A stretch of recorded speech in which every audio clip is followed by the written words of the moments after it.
Yeah. Good evening, everyone. I think we should get started tonight. My name is Mike Flatley. I'm the CEO of the Royal Society of Victoria. Welcome to our beautiful old building, and thanks for coming out on a cold winter's Melbourne night to hear all about green chemistry. I'm going to hand you over to our MC for the evening, who is our president of the Royal Society of Victoria, Mr. Rob Gell AM. Rob, take it away. Thank you very much, Mike, and may I add my welcome to all of you. It is a cold night in Melbourne, and it's going to get colder for those of you who are interested. There's a couple of cold fronts coming through, and it's going to get very windy and not even as pleasant as we have today. Welcome everybody to tonight's proceedings. Some here in person at the Royal Society of Victoria's Ellery Theatre in Melbourne, Australia, because we have some international guests online. There are some people joining us via Zoom as a webinar, and others online live streamed via YouTube. So welcome to you all. Before we begin, in the spirit of reconciliation, we acknowledge that all of us here in Australia are located on the traditional lands of this continent's first scientists, the many different First Nations peoples who belong to the diverse lands and waters of this remarkable region of our amazing planet. Here at the Royal Society, we're on the lands of the Wurundjeri people of the Woiwurrung language group, and I invite everyone joining us tonight, either via Zoom webinars chat function or via YouTube's comments section for those following on the live stream, to acknowledge the traditional custodians of your own local country and join me in paying respects to elders past and present. And likewise, we extend our respects to any Indigenous Australians who are joining us for our meeting tonight. A very warm welcome to everyone, and in particular to our colleagues from the ARC Training Centre for Green Chemistry and Manufacturing joining us, both here in the theatre in Melbourne and online, and also the delegates to the 15th Green Chemistry Postgraduate Summer School who are tuning in from Venezia in Italia. About 40 of them. So welcome to you online as well. They're joining us with the support of the Green Sciences for Sustainable Development Foundation. Tonight, we're delighted to be joined by Drs. John Warner and Paul Anastas for their presentation titled Reinventing the Chemical Industry with Green Chemistry. There's a couple of little play on words that I tried to do, but I don't know if it works. Let me tell you a little bit about our distinguished guests. I'll start with Paul. Professor Paul T. Anastas is an American scientist, inventor, author, entrepreneur, professor, and public servant. He holds the Heinz Chair in Chemistry for the Environment at Yale University and has served in 4 US presidential administrations. Dr. Anastas has co-founded 4 manufacturing companies and has published 14 books on sustainability and green chemistry.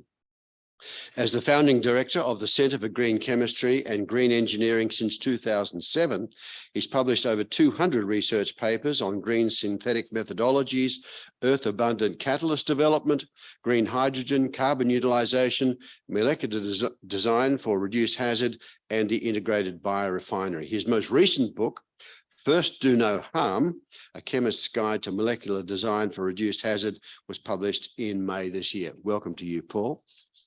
Now to John. Dr. John Warner is one of the founders of the field of green chemistry. He wrote the book that provides the definition and 12 principles of green chemistry with Paul Anastas back in 1998.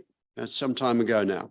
As an industrial chemist, he has over 340 patents and has worked with hundreds of companies worldwide. He received the Perkin Medal in 2014 from the Society of Industrial Chemistry. As an academic, he was full professor of chemistry and full professor of plastics engineering at the University of Massachusetts, where he started the world's first PhD program in green chemistry. Is over 120 papers in non-covalent derivatization, polymer photochemistry, metal oxide semiconductors, and green chemistry. Last year, he received the August Wilhelm van Hofmann Medal from the German Chemical Society, and in 2004, the Presidential Award for Excellence in Science Mentoring from the US National Science Foundation and President George W. Bush. As an inventor, John's inventions have led to the founding of many companies in the fields of photovoltaics, neurochemistry, construction materials, and cosmetics. In 2016, he received the Lemelson Lemelson Invention Ambassadorship from the Lemelson Foundation and the American Association for the Advancement of Science. John's a member of the Club of Rome.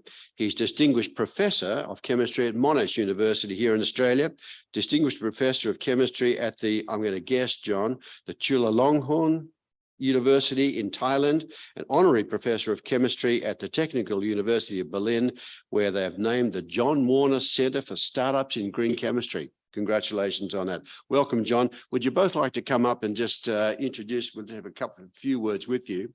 My first question, I guess, before I let you do your presentation, where does green chemistry sit in that big world of chemistry nowadays? Is it still little and growing, or is it really making a mark? What's the status of green chemistry in the broad spectrum? Infiltrated its way throughout all the aspects of the chemical sciences, in some places in a large way, in some places in a small way, but it's ever growing. Yeah. It's infiltrating its way into all of the chemical enterprises in one way or another, some places large and some places small. Mm-hmm. I would echo what John says, that if we were to try to list off all of the different countries, networks, companies, research groups, we could go on all night. But the good thing about this is that represents still a fraction of the power and the potential of green chemistry. Okay, so long way to go. Yes. Is the message. All right. Who begins? John begins? I guess I will. Yeah. Okay. We're really looking forward to what you have to say. All right, thank you. Let's see here. I will.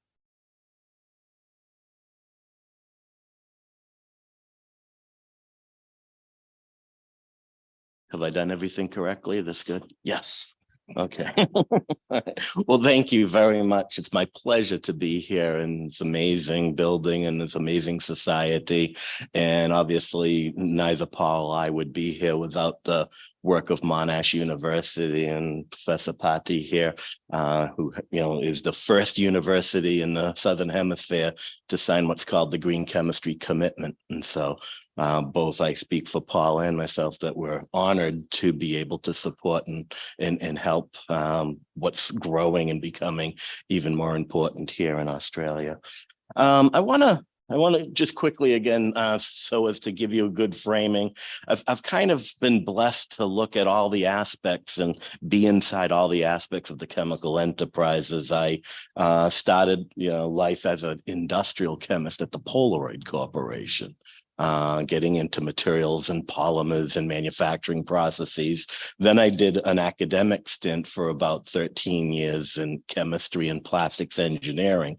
And then I was blessed to have the opportunity to create my own research institute called the Warner Babcock Institute for Green Chemistry. And over COVID, I did a little bit of a professional sabbatical with this company called Zymergen to learn about fermentation in the synthetic biology world. Over this time, I've worked with many companies. These companies here is in the public domain, patents that I have issued and worked with them. Then there's many other companies that haven't gone public yet that I can't describe, and have been blessed to start a bunch of different companies to show the power of green chemistry, the way to accelerate a concept into the marketplace. Paul and I have been at this for a very long time. I think the first 1991-ish time frame. The book came out 25 years ago. The world's first PhD program in green chemistry was in 2001. Beyond Benign, the nonprofit education organization, in 2007, and what we call the Green Chemistry Commitment's 10th anniversary. And just to show how long we've been at it, these young people here have been shoulder to shoulder for a very long time now. But here we are.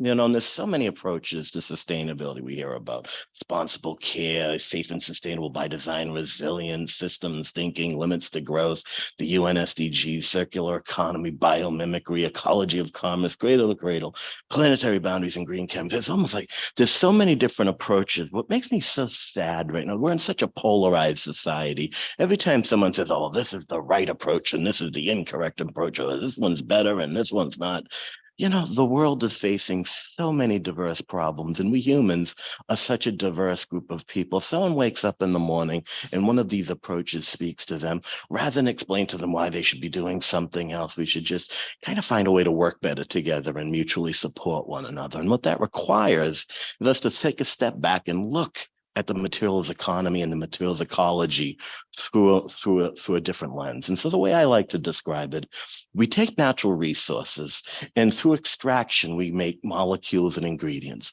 Then we take those molecules and ingredients and we synthesize materials and components.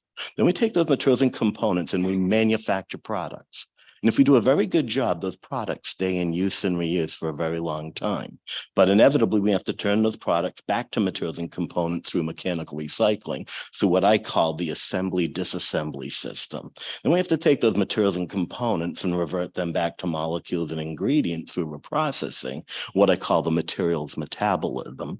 And then finally, we want those molecules and ingredients to degrade back to natural resources through the regeneration cycle so that we can ultimately maintain stable ecosystems. This isn't a circle, and although the word isn't quite accurate, I refer to this as a pendulum. All right. And what it is if you look at the intersection down the bottom, going clockwise in this pendulum is the human built world, and going clockwise in this pendulum is the natural world. And if we look at that intersection on the bottom, it is an algorithmical assessment of sustainability. We can look at how we in the human built world are impacting the natural world and if that overlap is appropriate or not. So it would be foolhardy to believe that there's no impact, but as long as being mindful of what that impact is. But sometimes we get caught up in separating the human-built world from the natural world. We humans are organisms that are a result of evolution. We are as much a part of nature as anything else. And I think sometimes that puts us in the wrong place when we start to think of ourselves as being outside of nature. So let's look at these 5 systems through the lens of nature versus humans, okay? So the first one is use and reuse. Okay, think about something like a termite mound. Termite mound networks can be seen from satellites in space. These termites manufacture a concrete from their saliva using pebbles and rocks that make a construction material. That termite mound will last over a century after the termites are long gone.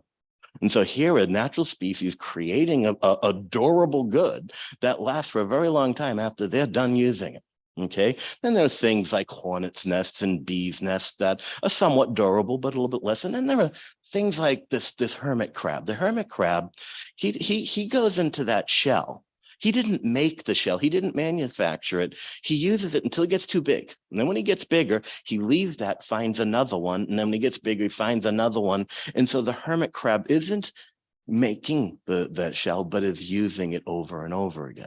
Now, we in the human-built world, we have durable parts that last for a very long time, like automobile parts or playground parts, or we have some things that are cups, that we want to use over and over again, use and reuse. Now, the hallmark of the station, we put on the lens of thermodynamics and take a step back, is that we want to maintain the structural form of these products, and we want to maintain the chemistry. And so long as we can maintain the form and the chemistry, we can stay in that use and reuse circle forever. But that would violate the fundamental rules of thermodynamics. There is this thing called entropy. And inevitably, something's going to happen. When that happens, we go counterclockwise on the pendulum to the next system, the assemble and disassemble system. In nature, there are many species of birds and other animals that will pick up stuff from the ground, twigs and leaves and branches, and build a nest. And then they will have the eggs, the chicks will go off. Now, interestingly enough, those birds may come back to rebuild the nest, but they won't use the same nest. They will disassemble it. They will toss it all out and then go back and maybe pick up those very same pieces, but there's a pre-programming to assemble and disassemble over and over again, go from twigs on the ground, branches on the ground to a nest and back and forth. Now, we humans do the same thing in many areas.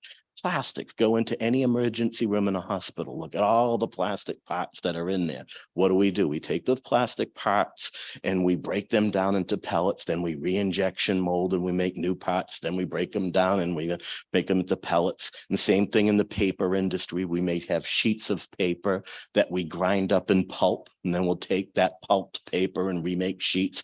So again, assembling and disassembling. Here, the hallmark of this station is that we're allowing the structure to change. We are in fact changing the structure while maintaining the chemistry. So as long as we can maintain the chemistry and allow the structure to change, we can stay in that loop forever and ever. But again, it would violate the fundamental laws of thermodynamics and this thing called entropy that comes up. And every time you mechanically recycle a fiber or a polymer, there is a good chance you're going to break it into pieces. And at some point, you get into such tiny pieces that you've lost the mechanical properties, at which point we have to go to the next station in the pendulum. My favorite part is the apex of this pendulum, the materials metabolism. Okay, now the materials metabolism is really kind of interesting because, I'm going to use as an example one of the banes of my existence. In my house, we have these three things. Okay, these things offer no value to society. They consume food, leave hair everywhere, but somehow make my wife and daughter very happy. And so, but I don't know. Well, anyways, these things, what do they do when they eat food? When an animal, an organism like us, eats food, what do? We take large molecules and through catabolism, we turn them into small molecules, right? We take proteins and we make amino acids. We take carbohydrates and make sugars, take fats and we make fatty acids. But that's not all. Think about when you ate lunch today. You're sitting and you're eating your lunch, okay, and you're breaking big molecules into small molecules, but at the same time, you're also doing anabolism, creating those big molecules back again. So at the very moment that you're eating, you're growing hair, you're growing fingernails, you're growing blood cells. So nature and biology have combined the assembly and the disassembly of molecules in the same time at the same place. We humans can't even think of anything in the human-built world that approaches that, but that's not all. Also, what's happening is energy, right? Food is fuel. We're not only making materials, we're making energy. And so nature has not only looking at the disassembly and assembly at the molecular level, but also harnessing the energy. Most things in biology are coupled with the magic molecule adenosine triphosphate. Those 5 negative charges tend to repulse each other. And so there's a whole lot of potential energy there. So what happens is, as in biology, we consume food that gives off energy exothermically, somewhere there was a coupled reaction that pushes those phosphate groups together. And that's charging our molecular battery. And then when we require that energy, we pop those phosphate groups off and that releases energy. And so the molecular batteries within organisms is coupled with the molecularity of transformations. And that's what makes this all work, is that nature has co-evolved not only the assembly and disassembly, but coupling the energy. Can you imagine a factory that you don't plug in because it's consuming the energy? And that, imagine a warehouse that you send out products, and then you take back those products, and instead of storing them, as you bring those products back in, they get remanufactured. That is the standard approach of biology. And we humans have not come close to this. And what's really cool is that now there's no holes barred, right? The structure changes, the chemistry changes. So this is the bastion of future innovation and creativity. If you ask me, where do we have to go in the chemical sciences? We have to take a bit of humility. And instead of saying, wow, our 150 years of chemistry textbooks are really awesome, well, nature has written a textbook for 3.8 billion years. That's a pretty good R&D process. Maybe with a little bit of humility, we should be looking at nature and figuring out how nature does things. And oh my goodness, what can we do next? All right. And so now we're at the apex. Let's go down the natural world. We want to essentially have things degrade and things like that. And, in nature, what do you got? A beaver that is going to, cut down a tree to make a dam, or bees are going to extract pollen and things like that. Nature does this. Now, our human extractive things, mining, forestry, and petroleum, I don't feel that it is impossible for us to improve these things and become more sustainable. In fact, I feel we can do it with a little bit of humility and a little bit of learning from nature. We can change this, but right now we've got a long way to go to get these into a truly sustainable, natural kind of rhythm. And finally, close your eyes. Go to your happy place. We all kind of know what we mean by the natural ecosystems. So here we are, we have the final thing. And as a member of the Club of Rome, we're really, Donella Meadows back in the very early 1970s began the whole field of systems thinking. Thinking in systems has been around for 60 years. And what I feel is when someone draws a map of a system, we must be very conscious of the fact that any representation of a system must by definition have information loss. And so we have to be willing to realize that no one's smart enough to get this quite right. And there's always going to be things missing. So for example, when we do the assemble and disassemble, there is inevitably going to be leakage.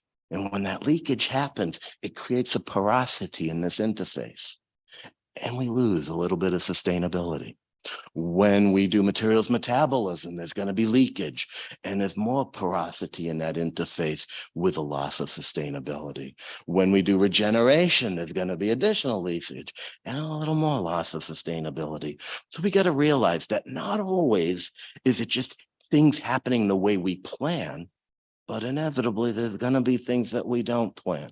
So when people put out these maps and talk about their plans for 2030 sustainability goals, very rarely do they say, oh, and by the way, every once in a while, we're going to have an oil spill, or we'll have some plastics accumulate into the environment, or a train derailment every once in a while, or CO2 affecting the global climate. And so we need to realize that it's not just designing things, hoping that everything works out right, but we have also a moral and ethical responsibility to design things for when they don't.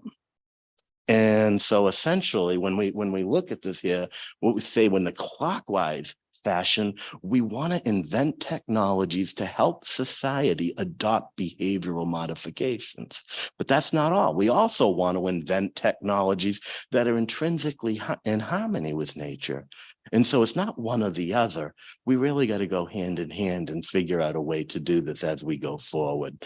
And so that's a critical thing. And so here we are with the whole thing where I, like I said a couple times now, feel very excited and spend most of my research time is in this box here, because I would argue all the other processes we're doing, we've got to do a lot better.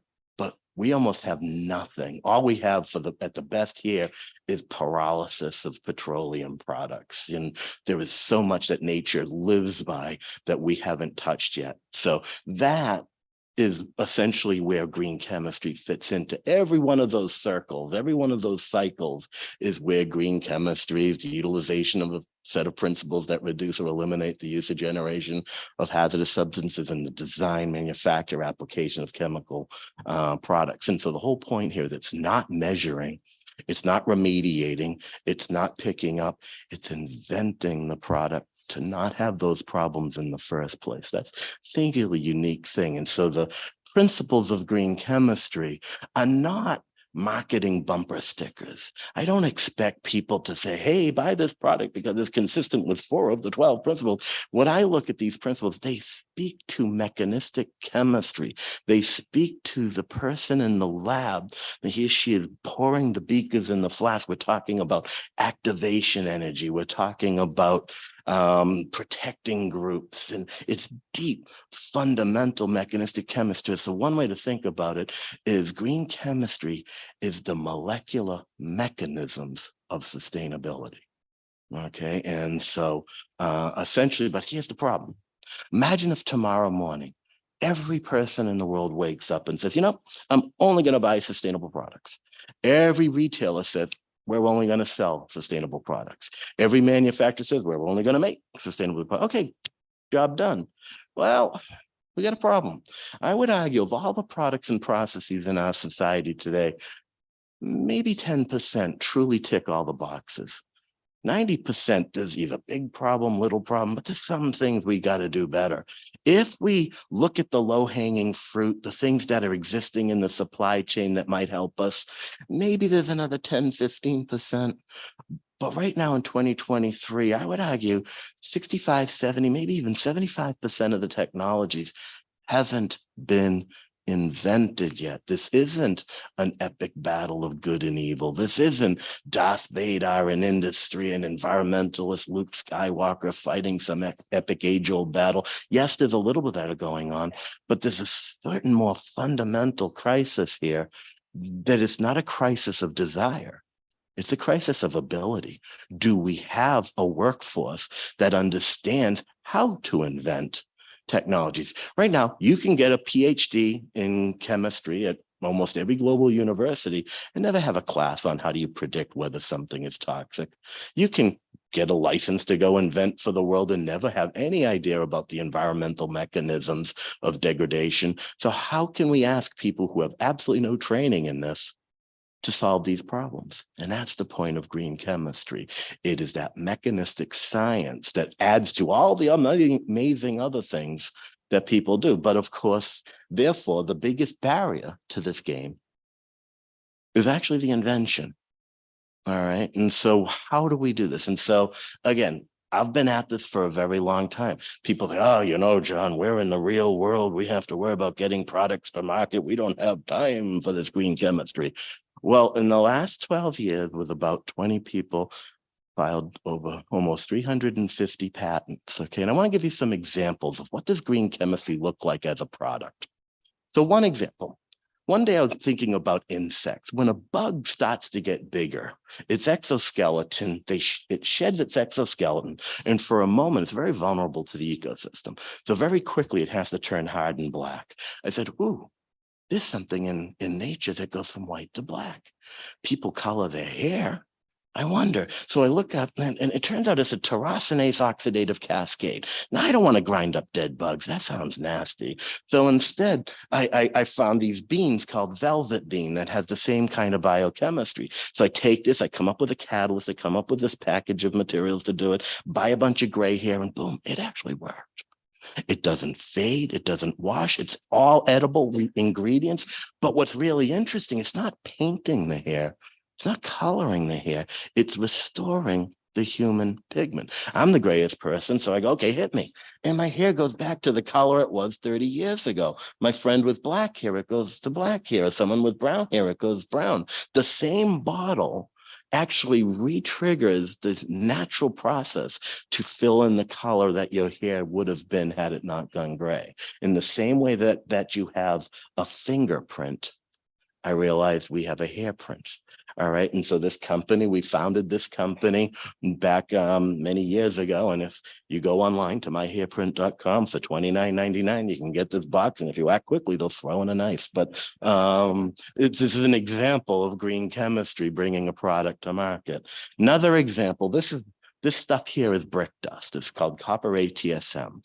Copper ATSM is one of these academic molecules that if you put in DMSO and a bunch of surfactants and put it in laboratory animals, it shows amazing neurological benefit. But you could never use these kinds of surfactants and solvents in true medicine. So a green chemistry technology called non-covalent derivatization allowed us to increase the oral bioavailability, increase the blood-brain barrier penetration through a new technology called mechanochemistry, a solventless process of grinding reagents together to construct this.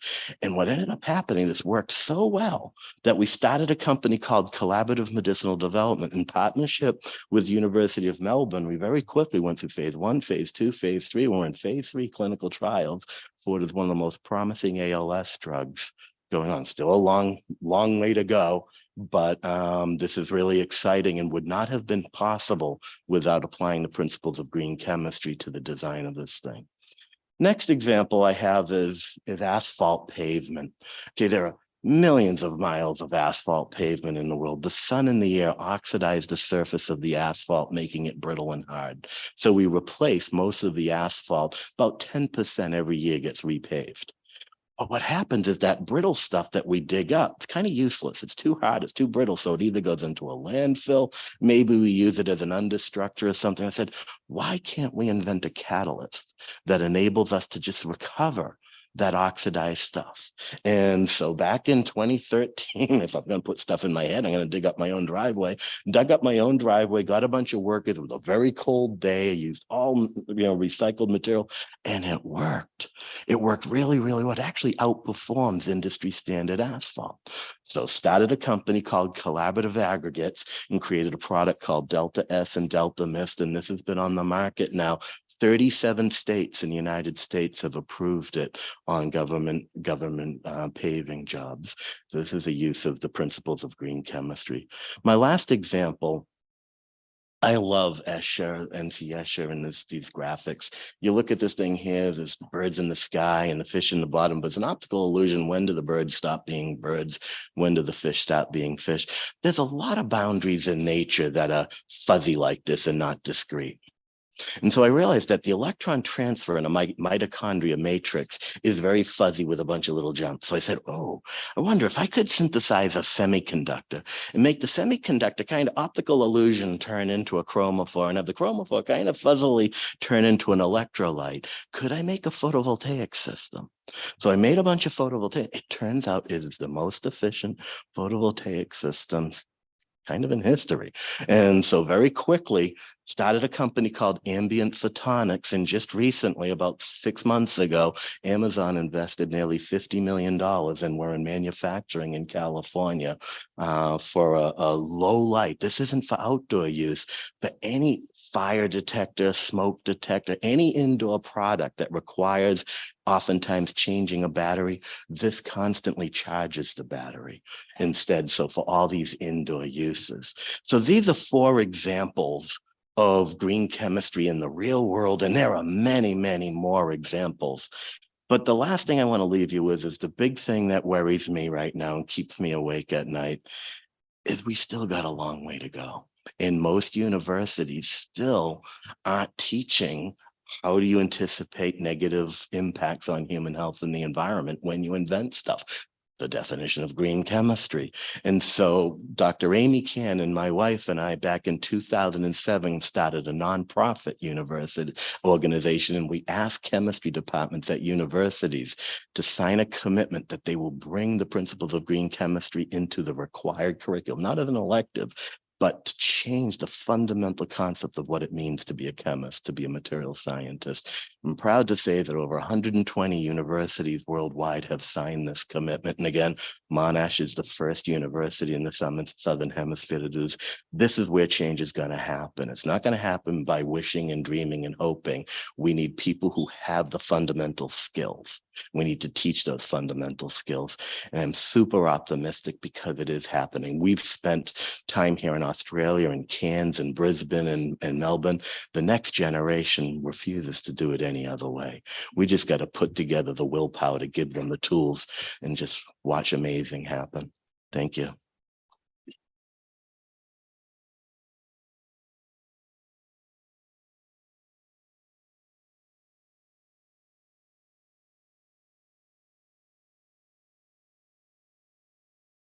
President Gell, Royal Society Victoria, Tony Patty, Monash, thank you for the opportunity to speak. Whenever I think about how long I should speak, I remember Socrates.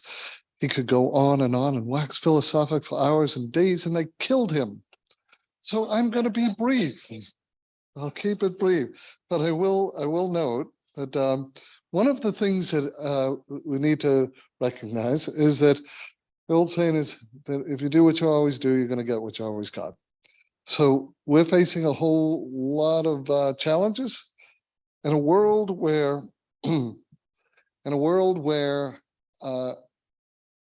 everything that we see, touch, and feel is a chemical. Everything is matter or energy. And what green chemistry is about is how you use these principles to redesign the material basis of our society and our economy in ways that even touch the materials that are used to generate, store, and transport our energy. As Einstein famously said, What did Einstein famously say? Oh, I remember what he said. Einstein famously said problems can't be solved at the same level of awareness that created them. And so if we're going to take on these great grand challenges, it's unlikely that we're going to just tweak around the edges and make things a little bit less bad. We have to take on these challenges with a new perspective. Looking at the same things from a different angle with a new perspective can reveal many different approaches. You might say that this is a pile of trash, but if you shine a light from a particular vantage point, you're going to see that it's actually a couple enjoying the evening together. If you look at this pile of toys and shine a light from a particular perspective, you're going to see that it's a child looking at an evening star. If you look at this stack of coins from a particular perspective, you'll see that it's Atlas holding up the world. And it's not always just one simple perspective. You can look at the same situation from many perspectives. So this is wonderful art. But what does this have to do with the challenges that we face?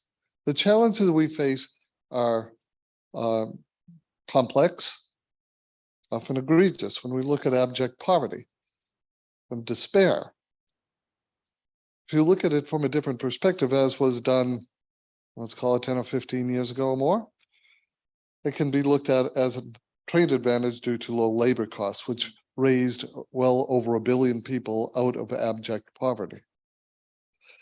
You can look at this as industrialized state of development, transportation, rail, roads, energy, shipping, or from a different perspective, it can be viewed as entrenched decaying infrastructure that actually impairs the ability to embrace innovation because of the invested pipe in the ground and stranded assets. You can look at this in the old ways and quite tragically, in some cases, insulting ways of disabilities or handicap, or thanks to the work of Hugh Herr at MIT, it can be looked upon as a competitive advantage. And everything from ballroom dancing to sprinting to rock climbing. So what does this mean when we say we look at the same problems differently and transform our problems into potential opportunities? Well, one of the old ways that we've gone about things is captured in this paper from 1972, so 51 years ago, by P.W. Anderson, the great physicist, who talked, and more is different, talked about the reductionist hypothesis. And he says this important first sentence: the reductionist hypothesis may still be a topic of controversy among philosophers, but among the great majority of active scientists, I think it is accepted without question. 51 years later, I would agree with that. We all know that over the past 200 years, reductionism, holding all parameters constant, changing one and observing so that we get an understanding of the universe, has been tremendously powerful. It has allowed us to understand the world and how it works and create really modern life. But the most important sentence in this paper was this one. It says, the main fallacy in this kind of thinking is that the reductionist hypothesis does not by any means imply a constructionist one. The ability to reduce everything to simple fundamental laws does not imply the ability to start from those laws and reconstruct the universe. So what does that mean?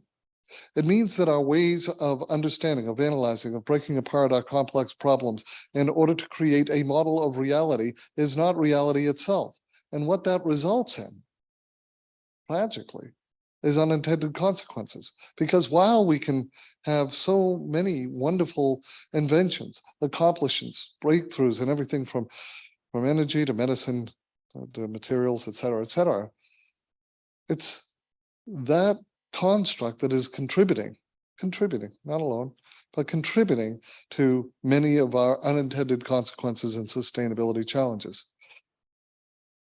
So we have been miraculously good at solving problems. No doubt about it, as a species, past 200 years or so, we have taken on some amazing problems and come up with tremendously innovative solutions.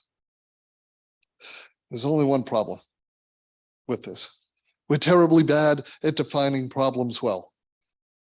Getting the problem statement right has been a difficulty for us. So we don't want to just generate cheap energy. We want to generate energy that doesn't change the only atmosphere and climate that we have. We don't want to generate medicines that extend life and improve quality of life. We want to do it in ways that don't actually disperse carcinogens and other poisons into our environment. We don't want to grow more crops. We want to grow crops in ways that aren't going to make our waters and our soils toxic. I could go on and on. So we haven't fully developed our problem statement capabilities. One example, my favorite example, is that of efficiency. Now, I'm going to ask you, how many people know that we've all been taught that efficiency is a good thing? Could you raise your hands if you think efficiency is a good thing? Wonderful. Yes, efficiency is indeed what we've been taught is a good thing. And I'm here to tell you that efficiency has no value, it has no desirability, and it has no nobility. Oh my goodness. People are not happy with me right now. All right.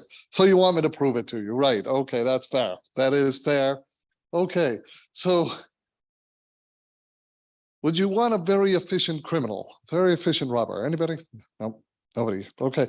Would you want a very efficient virus? I know the answer to that one. Nobody wants a very efficient virus, very efficient carcinogen, very efficient poison. Well, of course not. Of course not. So what's the point? The point is that value, the desirability, the nobility of something doesn't come from whether or not it's efficient. It comes from the action itself. The desirability of an action comes from the action itself, and no amount of efficiency is going to change it from undesirable to desirable. So why is this seemingly trivial point so important? Well, it's because we've been spending the last, let's call it 50 or 60 years, trying to make fundamentally and inherently unsustainable products, processes, and systems more efficient, whether it's petrochemical refineries, whether it's diesel engines, whether it's urea formaldehyde, foam insulations, you name it, whatever it is. These things are not going to transform something bad into something good, something unsustainable to something sustainable. It might preserve them in the marketplace. It might make them more legally and socially acceptable, but it's not going to change their inherent nature. In other words, efficiency will help you do the thing that you're doing better, but it is not going to help you do a better thing. So we have this great grand challenge. Whether you want to talk about climate change, whether you want to talk about resource depletion, whether you want to talk about biodiversity loss, we could go on and on. We're talking about a civilization level wide challenge, transformation. But the good news is that this civilization level transformation has happened before in history. Whether it's the emergence of civilization and agriculture in Mesopotamia, whether it's the religious reformation throughout Europe, the scientific revolution, the industrial revolution, we could go on and on. This is where the organization, the structures of society actually transform. And when they transform, what accompanies these shifts, these great transformations, is a shift in thinking about certainly at least three fundamental questions. What is knowable and unknowable? What is possible versus impossible? And what is our role in the universe vis-a-vis a divine being or the universe itself? I'm going to suggest that there are, even looking only at technology forces in play, that there are forces that have the ability to change the answers to these questions. And I'm going to start with big data analytics, big data synthetics. You know, it was only, I suppose about 6 years ago or so, that for the first time in history, as I understand it, not being a data scientist, that we hit the first zettabyte of data, almost an inconceivable amount of data. exabytes are so trivial, that's so yesterday.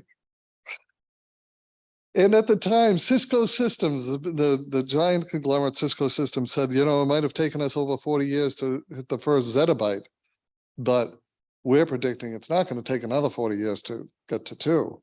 We're going to get to 2 in about 4 years. Do you know how many zettabytes were produced last year? As I understand it, 93. So this explosion and how we understand the meaning of data, the flows of data in order to get understanding and make it useful is something that is changing the way that it informs what we know versus what we can't know. I'm also going to mention that this ability for us to have ubiquitous, networked, integrated sensors to the point where sensors are so small they're referred to as, basically sensor dust. They're so small, so cheap, fractions of a penny, ubiquitous and interconnected. Right now, I could probably look on my phone and if there were a marathon being run in Africa, I could tell you the heart rate of the winner in seconds, or I could tell you the average heart rate of all the winners.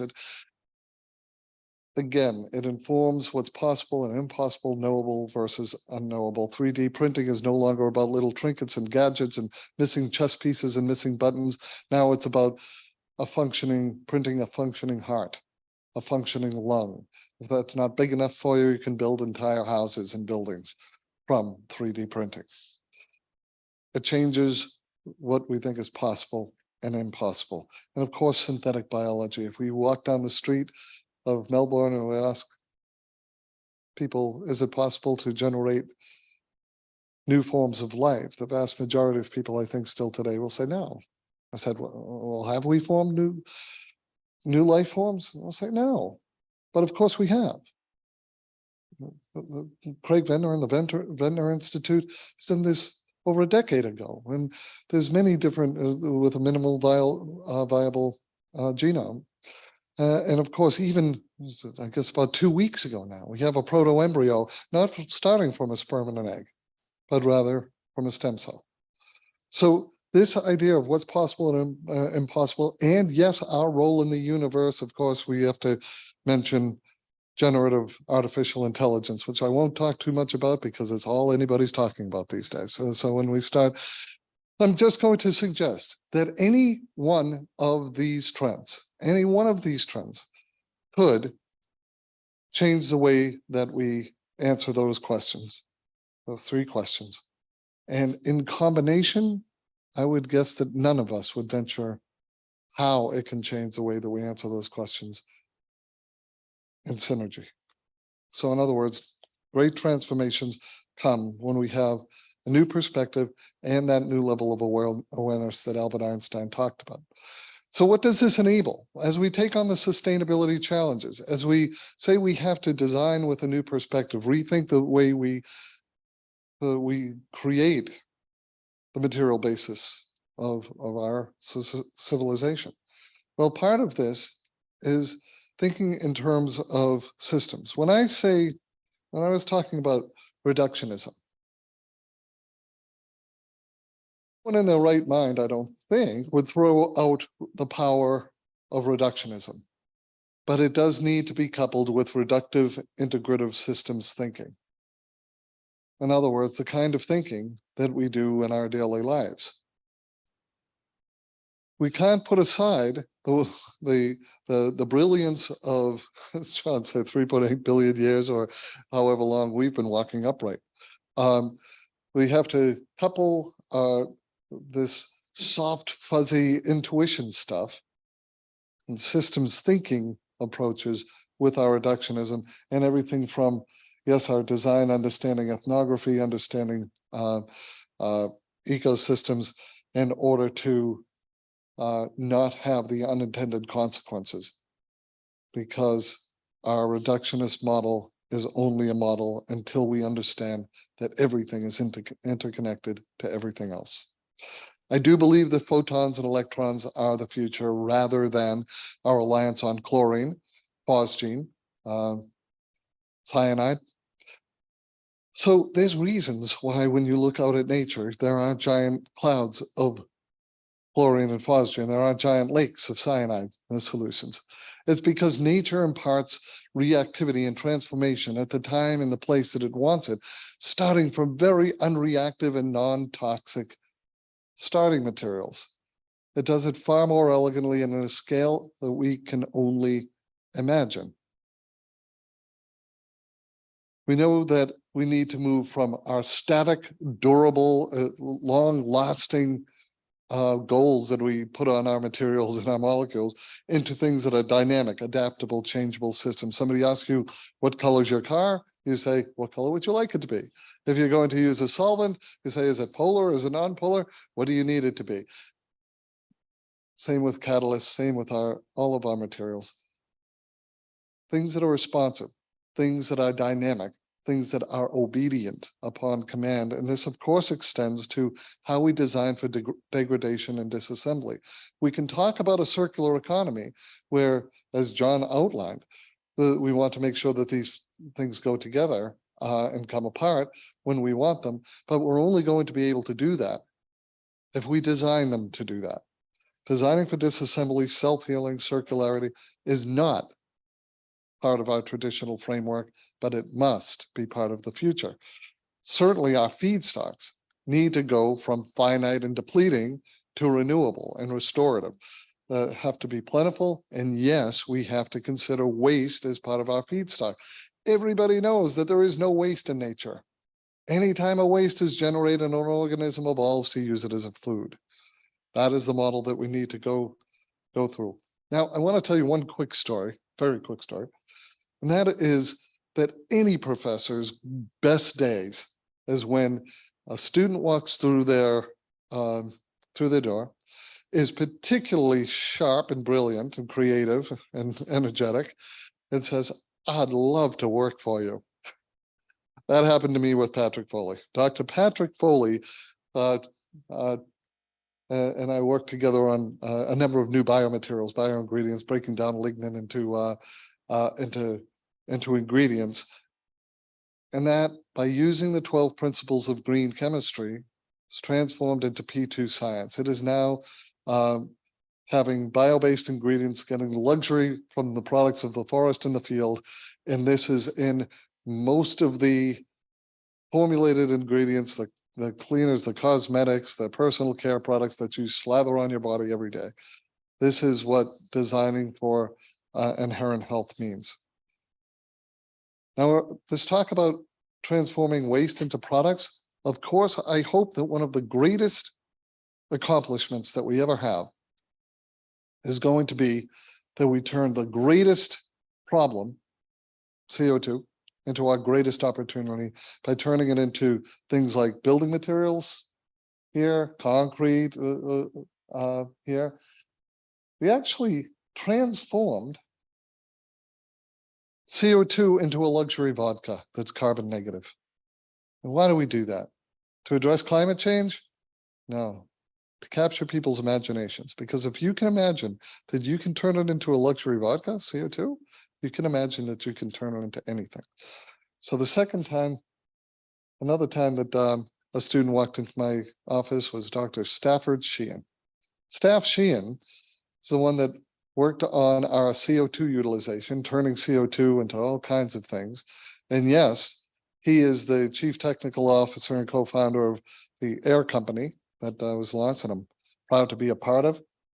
And so is this science fiction, this transformation of CO2 into products?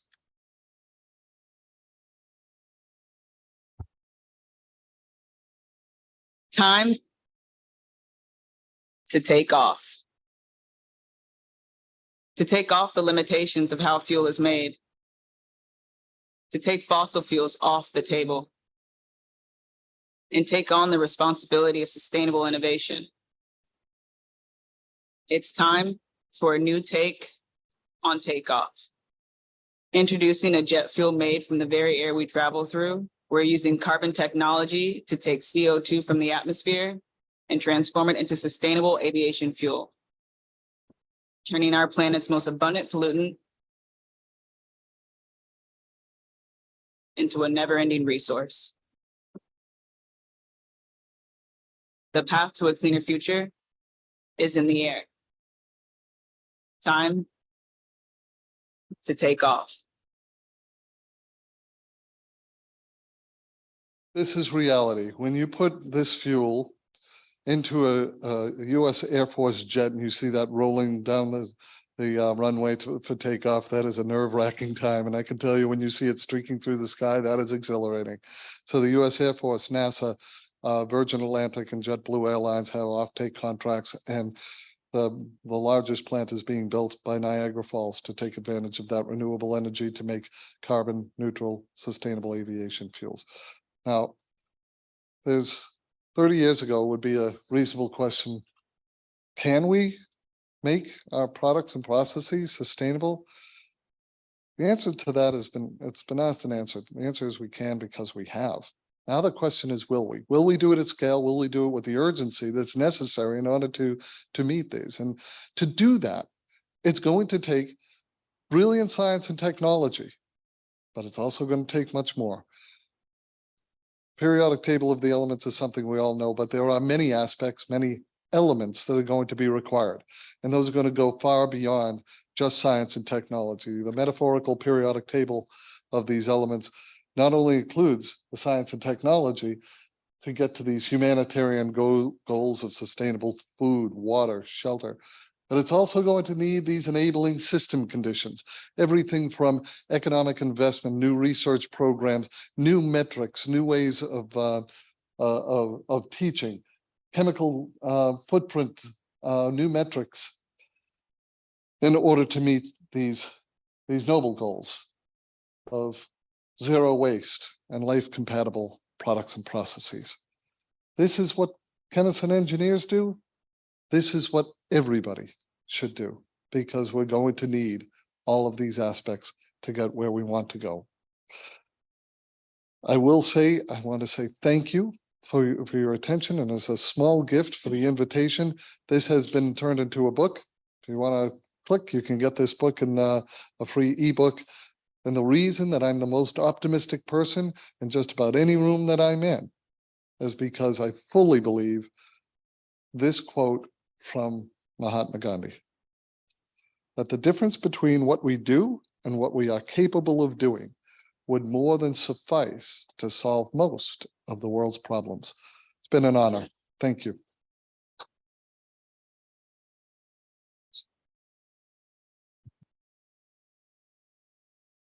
You've sent my head spinning. I had a conversation during the week with a data scientist. You talk about data, and he's talking about a digital circular economy. So I'm thinking, this works together somehow, but I don't know. And in terms of scale, you can make as much of that luxury vodka as you like. Yeah, let's do that. Come up, gentlemen, because I know there are going to be questions. I've got a couple, but I want to go to the audience first.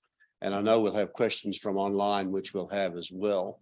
Can I take a question from the audience first? Because I think we've heard a lot of stuff tonight, and it's going to be there'll be any number of questions here. So you come to the microphone. Thank you, sir. This isn't a question, but you talked about hermit crabs, and I just found this out today. But when a hermit crab finds a new larger shell, they will inspect the shell and see if it fits. If it doesn't fit, they will wait beside the shell for up to 8 hours and wait for other hermit crabs to come and inspect the shell. Then after a while, they'll all line up, smallest to largest, and try on that shell until it fits one of them. And then then the hermit crab that shell fits passes down their shell, and that keeps on happening. So it's not really related, kind of is, but yeah, sorry. There are beautiful YouTube videos that show that process. Yeah. It's beautiful. Yeah. Yes, Scott. Stunning presentation, just brilliant, thank you. I suspect that perhaps a lot in the general community would see the chemical industry, big chemistry as the enemy or a problem, which I think was shown is quite incorrect. But do you sort of see a path to sort of get the community, the broader community, to see big chemistry, chemical industry as a solution to the problem rather than being the problem itself?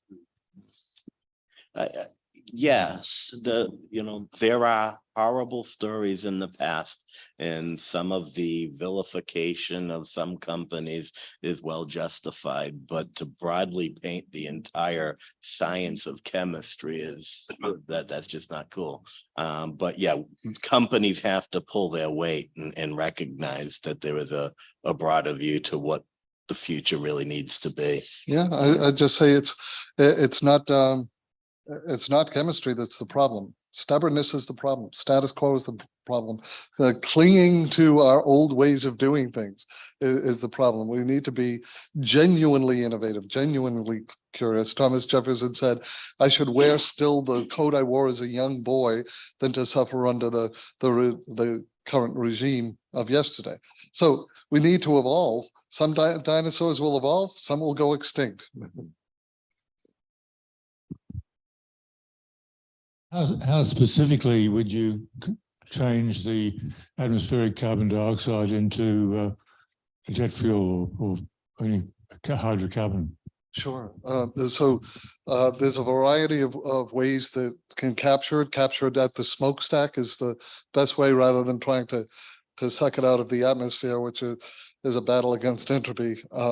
So once you capture it, you then take ideally hydrogen that you got from splitting water, especially seawater, into hydrogen and oxygen. You can then react the hydrogen with the CO2, and then you can generate various types of fuels, as well as many other types of molecules.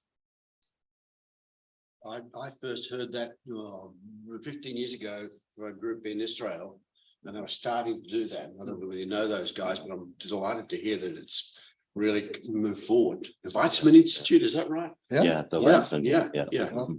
yeah.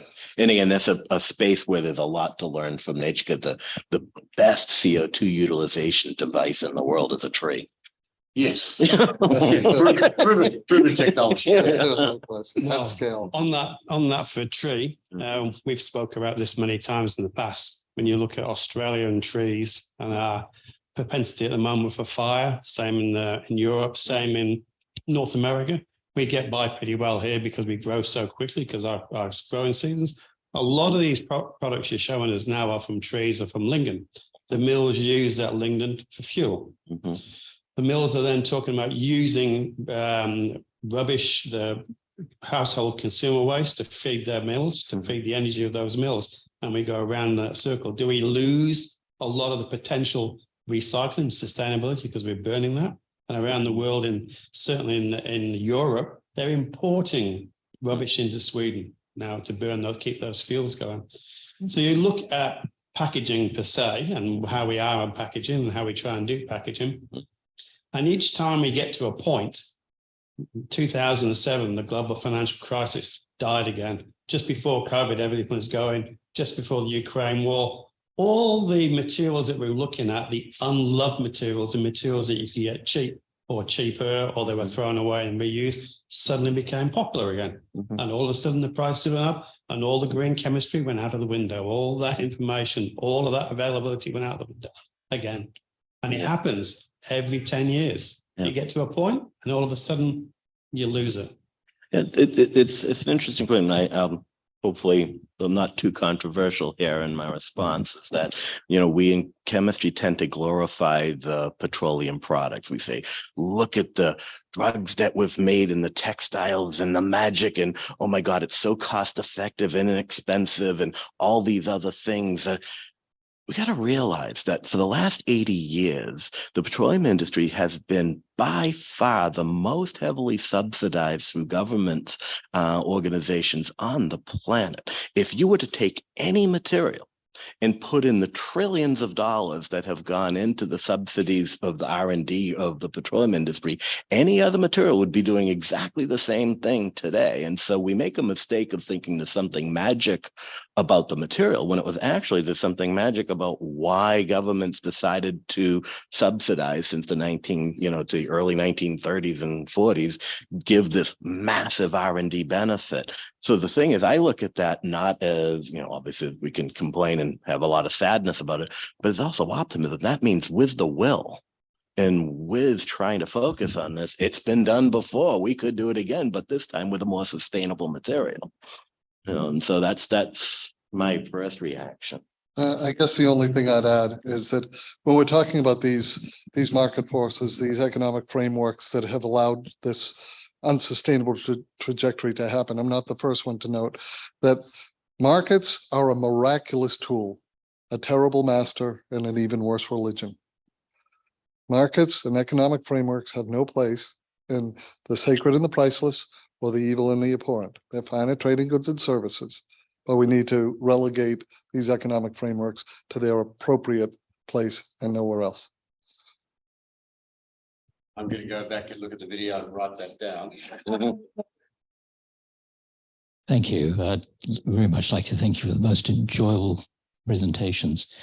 I would be very interested in a commentary that you have in terms of the rapidly advancing technology along what the lines you're talking and the potential risks associated with that. I suppose in a sense where I'm coming from is lithium-ion battery technology and, for example, the influence on the structural stability of car parks. Something as random as that, right? That they're heavier cars. We, in an allied sort of concept, they're fire loading in terms of some of this. So we're advancing faster than regulators can respond, faster than maybe even in our scientific history. Maybe we're moving faster than we ever have before. And just some views on the risk of that.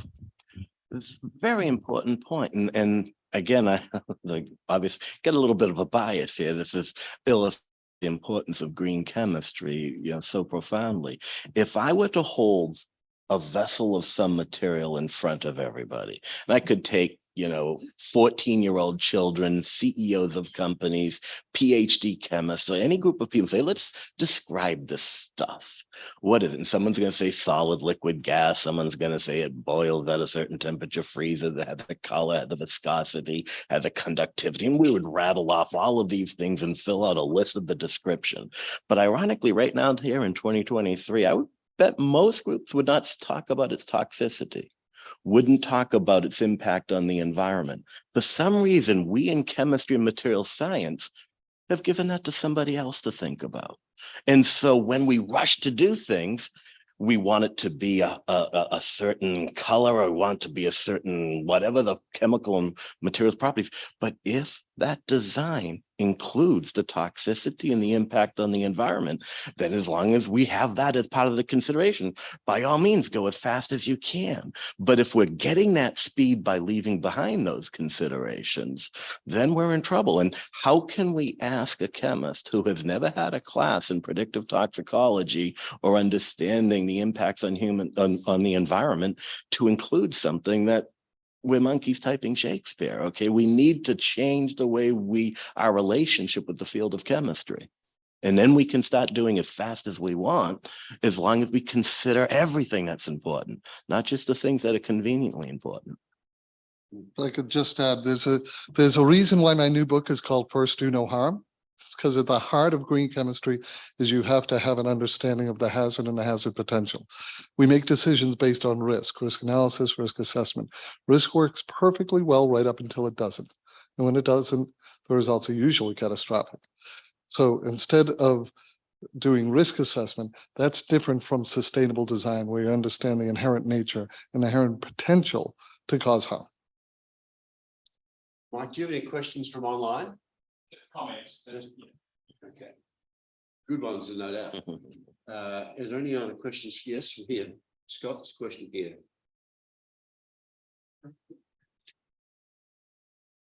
following on from your hope, I'm a science and STEM secondary teacher for over 20 years. I've been trying to make changes in secondary education in Australia to include green chemistry, but in a realistic way. The textbooks that are available, that are in schools, just brush over it. And organic chemistry, that's lovely, it's fine. I was very impressed by your and your wife's benign design. I'm waiting for the videos to come out so I can utilize those in my classroom, so I can then connect them to quizzes, so I can actually get this across to the kids in the classroom.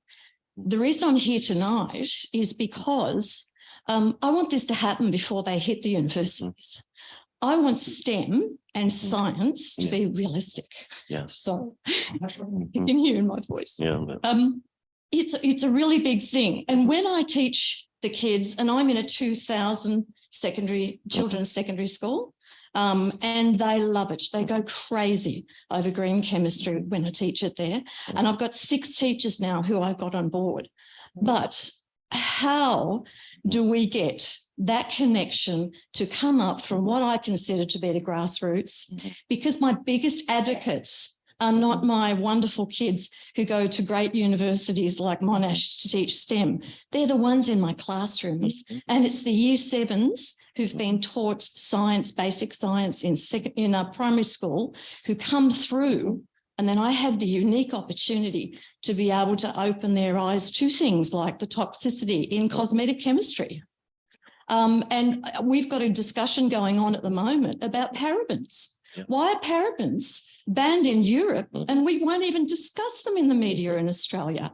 I'm at the point where I'm seriously thinking of doing active citizen science with the kids to try to get this out into the press, because it's their children's, that need to know this sort of thing. But how do we as a society in Australia actively say it's the kids in the secondary schools that we need to actually get excited about their future and their hope, and no toxicity, but also the possibilities of solving a lot of the problems? You have the most important job in the world. It's secondary education, K through 12 education is critical. Statistics show that if a child isn't turned on and excited by science by 12 years old, they never will be. And we need to change this relationship between society and science and chemistry. Now, there are a lot of networks. The American Chemical Society has a very active network on and creating this growing network of a living community. Just earlier this week up in Cairns, the Royal Australian Chemical Institute celebrated the nascent beginning of a green chemistry division, forming these international collaborations between what's going on in the UK and in the United States and the things happening in Australia. So that community is growing and that's becoming more accessible, and Beyond Benign is right in the middle of all of that. So there is hope. And there are things happening, and we when people talk about the pipeline and we talk about materials pipeline and materials flow, we forget that the most important pipeline is human capital, is who is going to be working in the next universities and in the next factories. We need these skills to be developed, and so it's just absolutely critical. There's just 2 things I want to add. One message is, this isn't 25 years ago. You're not alone. Yeah, exactly.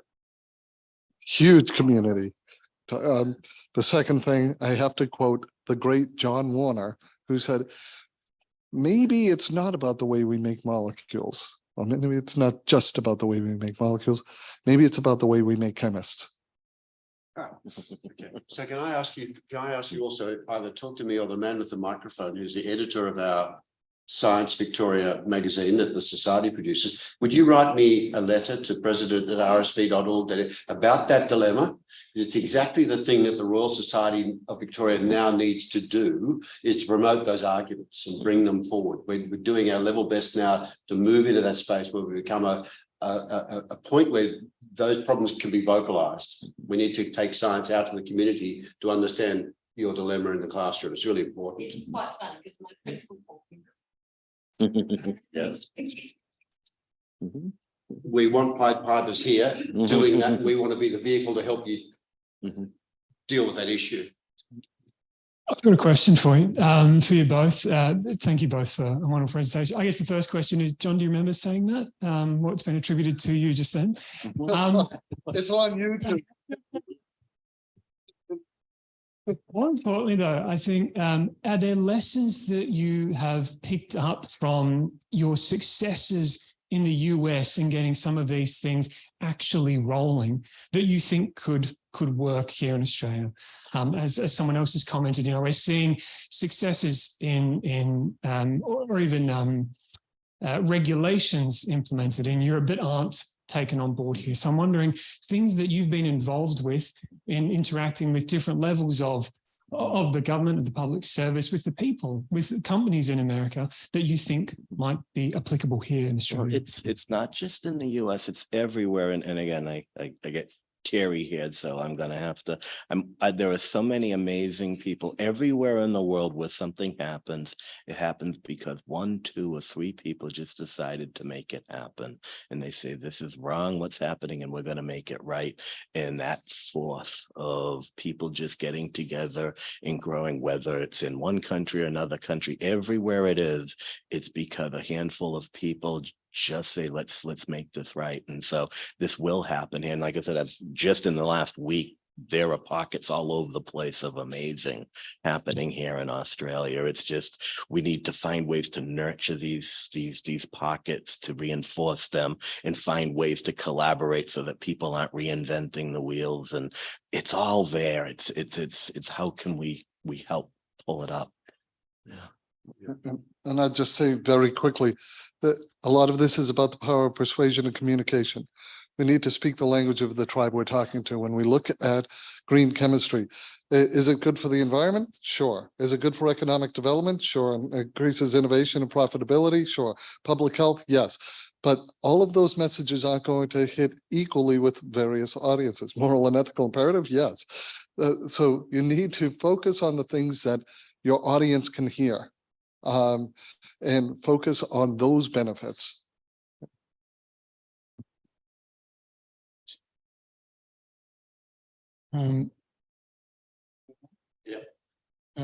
Just wondering what book you would recommend that we ask our local library to get to promote these ideas. Sorry, what book would you recommend?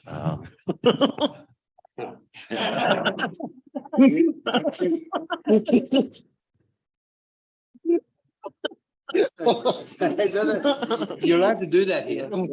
Paul, you've described, you actually described yourself, and you've both worked with political administrations. Mm-hmm.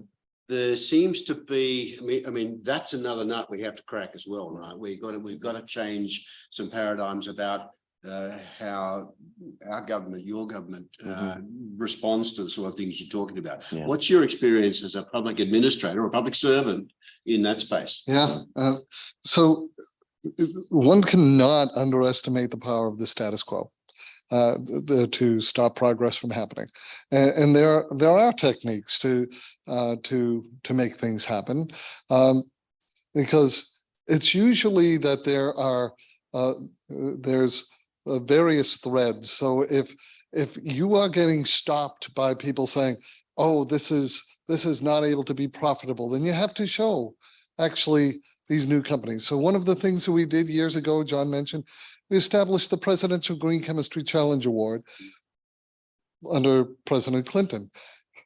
And he did this in order to not just pat people on the head, but to show a model that, hey, these companies are making a lot of money off of doing green chemistry. So it takes the argument that, well, you can't make money doing green chemistry. What?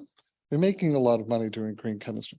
Who established science awards. So people say, oh, that green chemistry is soft, fuzzy, not really as rigorous. Hold it. These Nobel Prize winners, what, 3 of the last 4 Nobel Prizes, the committee has cited this as a benefit to green chemistry, and et cetera, et cetera. So you start picking out what it is that the status quo is using as its strategy, and you go after that. Nice. Yeah. Another question here. Yeah. Is it on? Okay. So I'm 15, so I'm someone who's currently like being educated about different sciences. And so I was just wondering, as infrastructure changes and science changes and the status quo changes, what do you think is the most important part or aspect of green chemistry that we need to be educating others about, or that we need to be implementing into chemistry or just into general science? Begin. Yes, please. So the first thing is to understand that it can be done. And that it won't happen by hopes and dreams and wishes, but it's going to be happening because of people like you. And that to make a sustainable future, you can't sit on the sidelines and hope that it happens. It's to say, okay, I want to participate in this. And it's going to have to take a lot of collaboration, a lot of work, but to say, okay, how do it is, you know, a lot of people, I'm always surprised when people come and say, I work for a company that, you know, I can't do green chemistry. Then don't work for them. All right, you have a choice of what you're going to do, and you're either going to bring about the future that you want, or you're going to support the status quo. Don't underestimate that power alone, that if everybody just did the right thing, we will change the world. And so, but recognize that and make sure that the peers do and see that path to how to feed your family, do the things you need to do to exist in this life, but do it by doing the right things, not the wrong things. The status quo isn't just going to change. You're going to change the status quo. So the only way to be respected by the future is to be a heretic today. You can't go, nobody's going to, from the future, is going to look back on any of us and say, oh, they were so great, they supported the status quo. No, we know that change is necessary and we have to be part of that change. There's a really famous saying by Isaac Newton. He said, if I can see the horizon, it's because I stand on the shoulders of giants. And everybody said, oh, isn't that wonderful? Isaac Newton was so magnanimous in thanking those that came before him. Implicit in that statement was that he was saying that the giants couldn't see the horizon, right? So what does that mean? What that means is no matter how much you respect your teacher, your mentor, your professor, your boss, whoever it is, whoever's your idol, they can't see the horizon.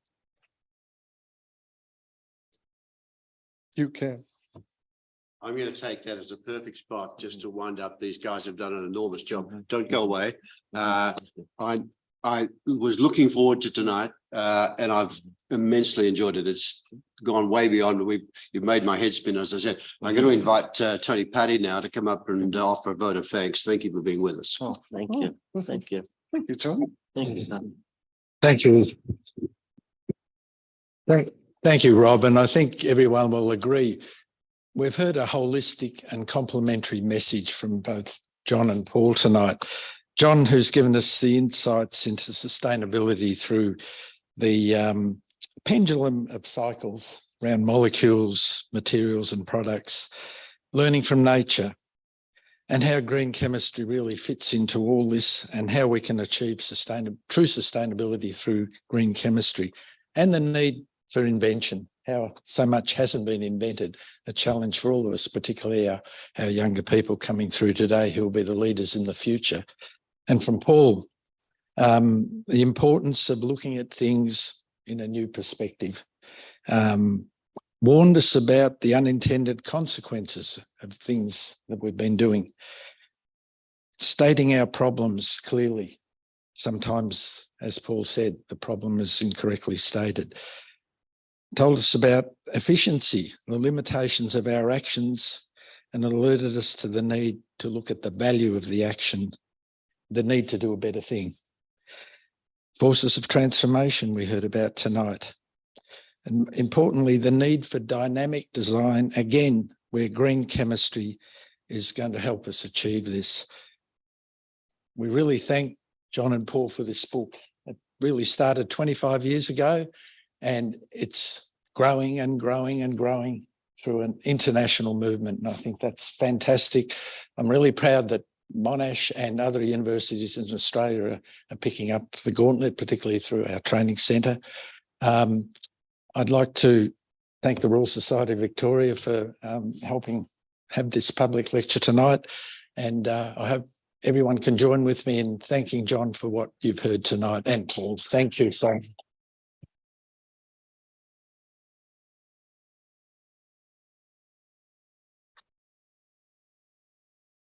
Thank you, everybody, and thank you also to our online audience. I'm sure you've enjoyed the presentation from John and Paul as much as we have here. Can I now invite everybody to join us downstairs for some refreshment? Thanks for being with us.